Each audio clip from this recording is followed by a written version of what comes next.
इलाही से लेने वाली थी। उस बीबी ने कहा कौन सी बड़ी बात है? फरमाया गुलाम को बुलाया जावे और ये सारा माल फरमाया इतना यतीमों को, इतना गरीबों को, इतना बेवाओं को, इन लोगों को दिया जावे। आप सल्लल्लाहु अलैहि वसल्लम फरमा किताब में लिखा है, फरमा वो सारा माल गुलाम को बुलाया गया और फरमाया के बांट लिया गया और फिर फरमाया के राहत की नींद सो गए। इसलिए अल्लाह ने कहते हैं उस जमाने की कुर्बानी सहाबा रज़ियल्लाहु तआला अन्हु यूं कहते हैं कि अगर हमें क़यामत तक की उम्र मिल जाती फिर भी हम इतना माल नहीं कमाते। और उसकी वो बरकत है, उस जमाने में सहाबा ने कुर्बानी दी, उसकी बरकतें आज भी लोग देख रहे हैं।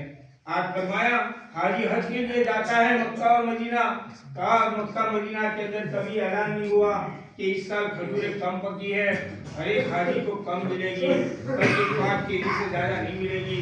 कभी ऐलान नहीं हुआ उन खजूरों के पकाए पकाए बागात को छोड़ना और फरमाया वो बरकत आज भी हो रही है। ऐसे हर चीजों में बरकत है। आज फरमाया कि मुसलमान बल्कि पूरा बांग्लादेश आप देखो सबसे ज्यादा फरमाया अरब मुल्क के अंदर कमाने के लिए जा रहा है।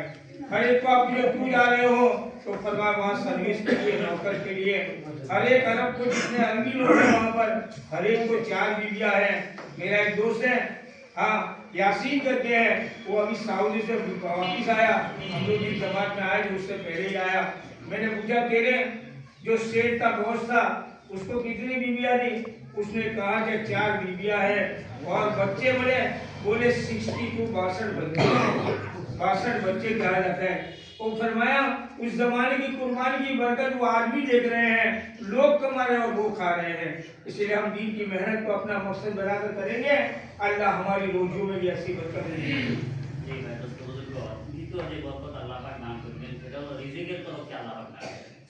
রিজিকের ব্যবস্থা আল্লাহ পাক করে দিবেন। আমি যখন এটাকে মাকসাদ বানিয়ে নেব, এটাকে যখন নিজের উদ্দেশ্য বানিয়ে নেব এই কাজটাকে, তখন রিজিকের পেরেশানি আপনার আমার থাকবে না।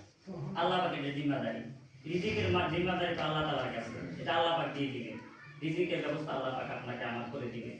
যে ওই যুগের মেহনতটা এমন ছিল, ওই যুগে যারা মেহনত করেছেন, যেমন এক সাহাবী এরকম আমরা তো অনেক মাল কামাই করতেছি, উপার্জন করতেছি, এরপরে আমাদের আরো মাল লাগে, মালের পরে আরো মাল লাগে, বিভিন্ন মালের পিছনে আমরা দৌড়াইতেছি। কিন্তু ওই যুগে এক সাহাবীর ঘরের মধ্যে এরকম ভাবে যে সাহাবায়ে কিরামদের এই দ্বীনের মেহনতের কারণে ইসলামের ইতিহাস তারিখের কথাগুলো তিনি বলতেছিলেন যে ইসলামের প্রারম্ভে তো খুব শোচনীয় অবস্থা ছিল মুসলমানদের, অত্যন্ত ক্রাইসিস ছিল। কিন্তু পরবর্তীতে যখন উম্মত আসলো সাহাবায়ে কিরামদের মাঝে রাসূল পাক সাল্লাল্লাহু আলাইহি সাল্লামের ইন্তেকালের পরে সাহাবায়ে কেরাম পৃথিবীতে 100 বছর জীবিত ছিলেন। দীর্ঘ 8 রাসূলের তিরোধানের পরে 100 বছরের মধ্যে শেষের দিক দিয়ে এরকম ভাবে সাহাবায়ে কেরামদের এত উন্নত হতে ছিল। আমরা যেমন ঘরের মধ্যে এরকম ভাবে গম চাউলের স্তূপ করে রাখি, বিনা দিরহামের এত স্তূপ হওয়া লাগলো, এত সম্পদ হয়ে গিয়েছিল মুসলমানদেরকে আল্লাহ পাক দিতেছিলেন। এক সাহাবী রাত্রিবেলা ঘুম থেকে জাগ্রত হয়ে গেছেন, জাগ্রত হয়ে ঘুরতেছেন, ঘরের মধ্যে চক্কর দিতেছেন, দেখে যে বিভিন্ন খাবার দাবার কোনো কিছুর অভাব নাই, সব কিছুর ব্যবস্থাপনা আল্লাহ পাক করে দিয়েছেন, অনেক মাল অনেক সম্পদ আছে। সাহাবী সহধর্মিনী যিনি ছিলেন, পত্নী যিনি ছিলেন, ওনার চোখ খুলে গেছে।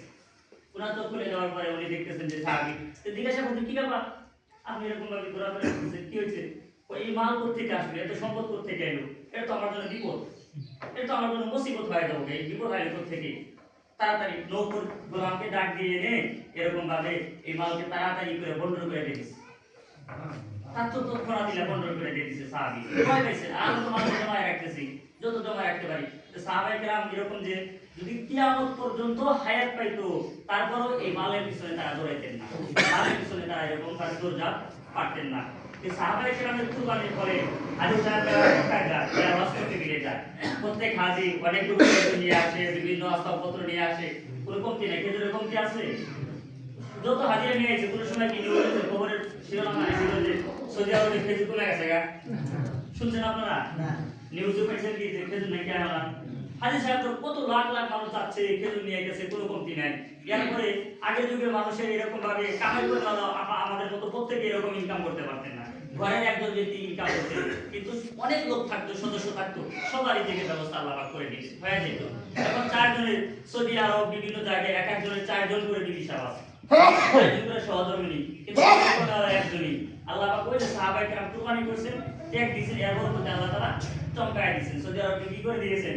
চমকায় দিয়েছেন। কোনো কিছুর অভাব নাই, কোনো কিছুর কমতি নাই। তো এই জন্য ভাই আমরা এই কাজটাকে নিজের মাকসাদ বানিয়ে কাজ করবো তো ইনশাআল্লাহ। ইনশাআল্লাহ।